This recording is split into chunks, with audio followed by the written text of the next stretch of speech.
up, YouTube? It's RSMario here, bringing you another Pokemon Scarlet and Violet video. We got a lot to talk about today. So Centro came out. It looks like there might be a Pokemon Direct, not a Pokemon Direct, a Nintendo Direct next week. We've got some more information coming out of the DLC. This time it's not exactly leaks, but Japanese previews have gone out. So Famitsu has it. I think ND4, I believe, is the place to have it. I think it's NDW. NDW has it, so we're going to go over one of those previews and get some of the new information out of that. TMs, a lot of TMs are coming back with the DLC.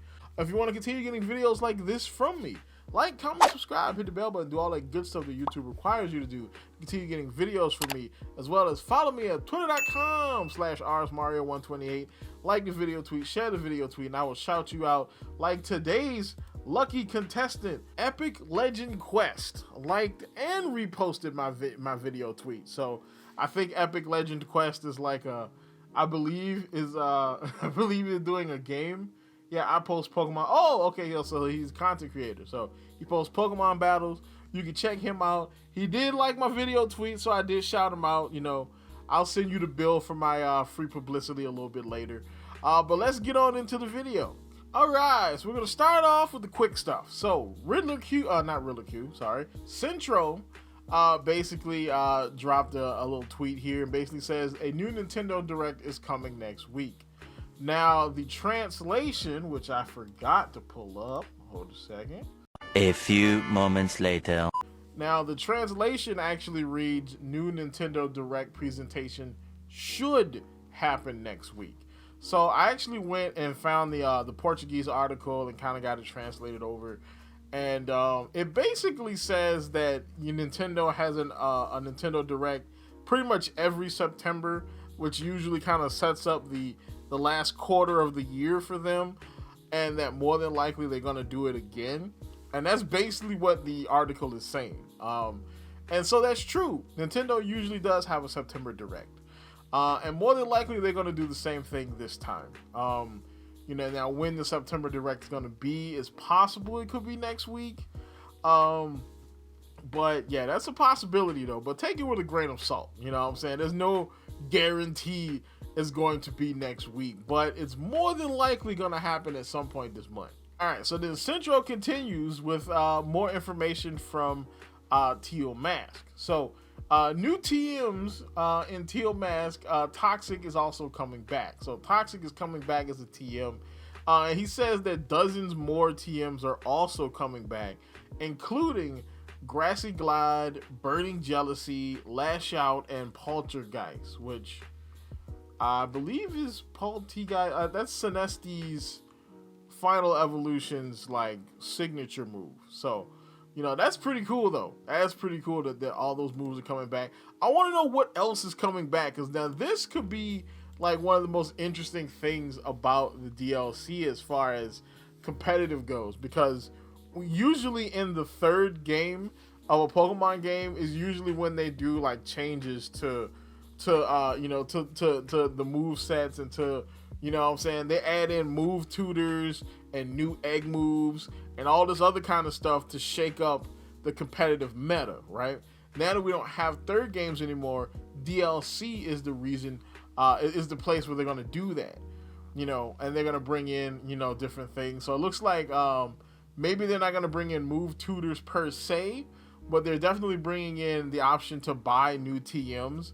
Now, the big problem with this is there a way for you to get those TMs if you don't buy the DLC? All right, because it looks like you have to be on Kitakami in order to buy these TMs from these specific TM stalls. So if you don't have the DLC, can you just not get the TMs at all? That would be kind of lame. Now the only way they can fix this is if they allow you to make the TMs. You know what I'm saying? Like, how you make TMs in Scarlet and Violet now. If they allow you to make the TMs and you just got to go find the ingredients, I mean, that would work. But, as of right now, it looks like these TMs might be somewhat exclusive to the Teal Mask as far as how you get them. So then, speaking of Teal Mask exclusives, we have NDW, which is a Japanese publication that has the preview for Pokemon Teal Mask, the DLC. So we're gonna go through some of the bits because it's kind of spoilery. It's kind of not, but they go into some things that we didn't know before, and so coupled with some of the leaks that we already have, I think it would be considered a spoiler. You know what I'm saying? So some of the stuff I'm not gonna go over, but some of the stuff is just too interesting to avoid. So first off, they talk about Saguri, who is I can't remember this person's English name, but Saguri. So it says it can be said that Saguri is a key character in this work because she seems to be interested in the main character. After beating her sister, she interacts with the main character as a pair on the orienteering. I did not know that was a word. I know it's orientation, orient, or to orient. Orienteering, okay. Orienteering tour.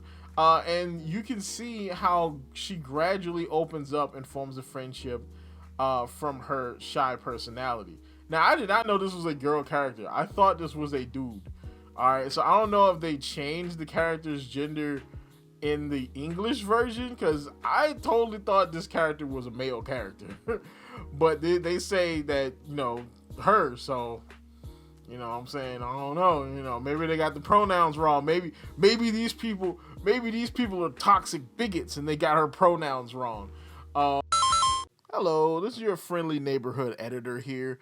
Just letting you know that I did some research on this character, okay? And so apparently, this character is a male in the English version. So when you go to the website, it says he. It calls this character a he.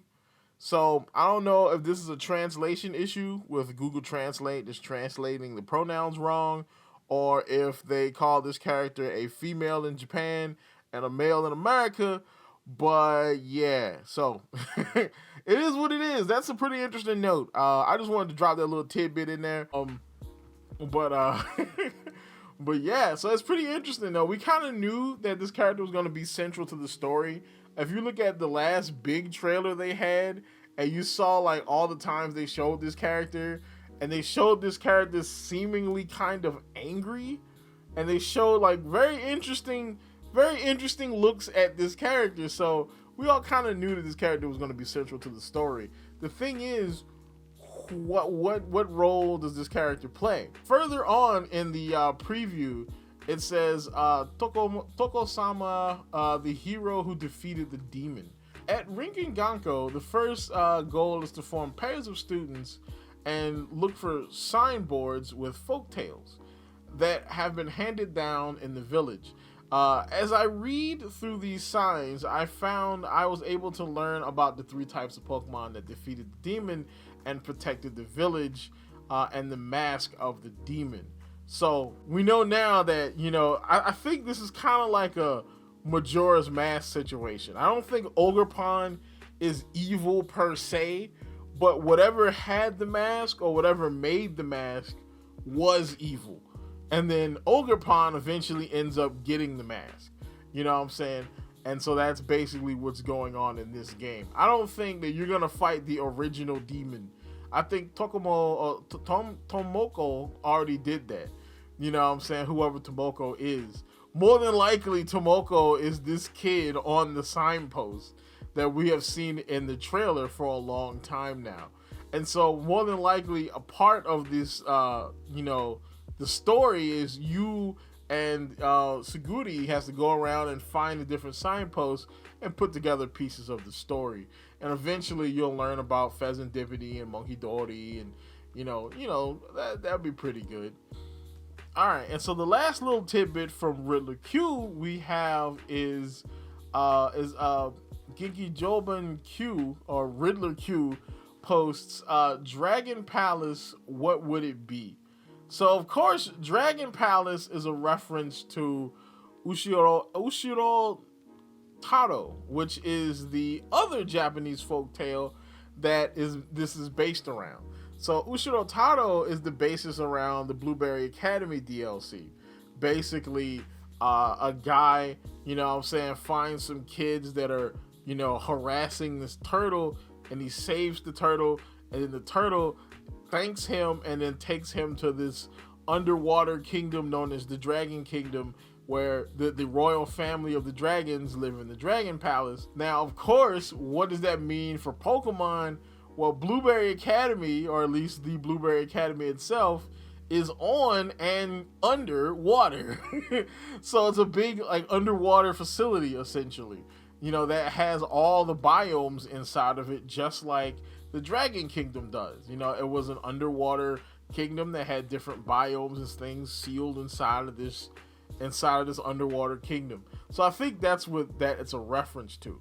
The other reference is in Q's name. Now, here's the thing that people don't really get about Riddler Khu all the time, is that Riddler Khu changes his name a lot, but his name is usually a reference to something. Alright, and so Ginkyoban is actually translated as a movie version. Like a movie version of a TV show. You know what I'm saying? Which is basically a reference to there might be a new Pokemon movie coming.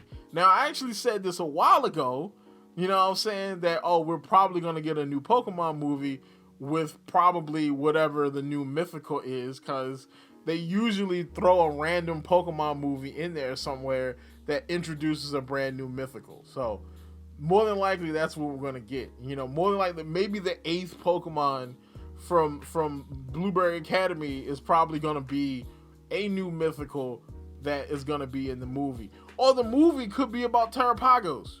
Because we already know Terrapagos is part of the anime. Maybe Terrapagos is going to be involved in the new movie, and maybe he gets his final, big form or something. Alright, so that's about it for this video. So tell me what you think down in the comments down below. Do you think that, what's going on with Saguri? Do you think that this character is going to be pivotal to the story? Personally, I think this character might actually either be like a human version of Ogerpon or possibly a human version of Terrapagos. Maybe, that's why this character is so pivotal. Maybe that's why the character is so shy, because, they're Terrapagos and they've got to come out their shells, literally. Literally and figuratively come out of their shell. Tell me what you think down in the comments down below. About anything we just talked about, and of course, like, comment, subscribe, and as always, people, have yourself keep it real. I just did a video for the second channel and I messed up the sign off. We gonna do it again. So of course, like, comment, subscribe, and as always, people, keep it real.